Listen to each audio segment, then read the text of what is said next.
নমস্কার বন্ধুরা, আমার নাম ধ্রুবজ্যোতি সরকার। গতকাল রাতে পূর্ব মেদিনীপুর জেলার তমলুকের নিমতৌড়ি হাইরোড সংলগ্ন গণপতি নগরে উত্তর নারকেলদা হাটের কাছে অনিল চাকরার প্রতিমা তৈরির কারখানায় লক্ষ্মী প্রতিমা ও কালী প্রতিমা মিলিয়ে প্রায় 50টি প্রতিমা ভাঙচুর করল জেহাদিরা। প্রতিমাগুলি আসন্ন লক্ষ্মী পূজা ও কালী পূজার জন্য তৈরি করা হয়েছিল। ভিডিওটি পোস্ট করে শুভেন্দু অধিকারী লিখেছেন, এর আগেও রাজ্যের বেশ কিছু জায়গায় জেহাদিদের দ্বারা এরকম মূর্তি ভাঙচুরের ঘটনা রাজ্যবাসী দেখেছে। আসলে পশ্চিমবঙ্গকে পশ্চিম বাংলাদেশ বানানোর গভীর ষড়যন্ত্র চলছে। রাজ্য সরকার 30% ভোট নিশ্চিত করার জন্য এই সব দেখেও চোখ বুজে রয়েছে, কারণ ভোট বড় বালাই।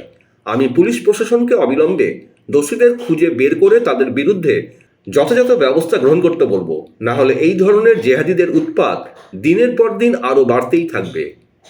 হাঁটবো বা পশ্চিমবাংলার কলকাতার সহনাগরিকদের আসার জন্য বলবো, বিকেল 3টে থেকে 5টা 12 জন সহনাগরিকের মমতা বন্দ্যোপাধ্যায় সরকার পৌরসভার অপদার্থতার জন্য কর্পোরেশনের যে সহনাগরিক মারা গেছে তাতে স্মৃতির উদ্দেশ্যে আমরা কলেজ স্কোয়ার থেকে ডোরিনা ক্রসিং হাঁটবো 5 তারিখে।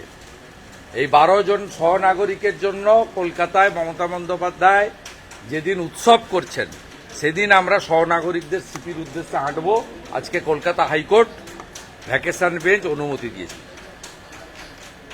কিন্তু বাংলা জুড়ে বিভিন্ন জেলায় জেলায় যেভাবে কার্নিভালের নামে রাস্তা যা পারে করে নিক, শেষ বছর, আগামী বছর আর এগুলো হবে না।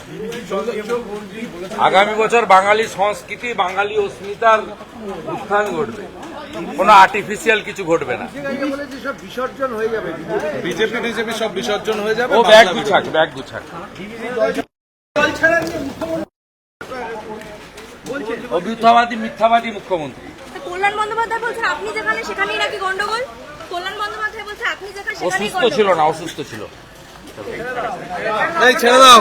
বন্ধুরা, ভিডিওটি ভালো লাগলে দয়া করে লাইক শেয়ার করে দেবেন, আমাদের পেজটা ফলো করে নেবেন, আর আপনার মতামত কমেন্ট করে অবশ্যই জানান। ধন্যবাদ।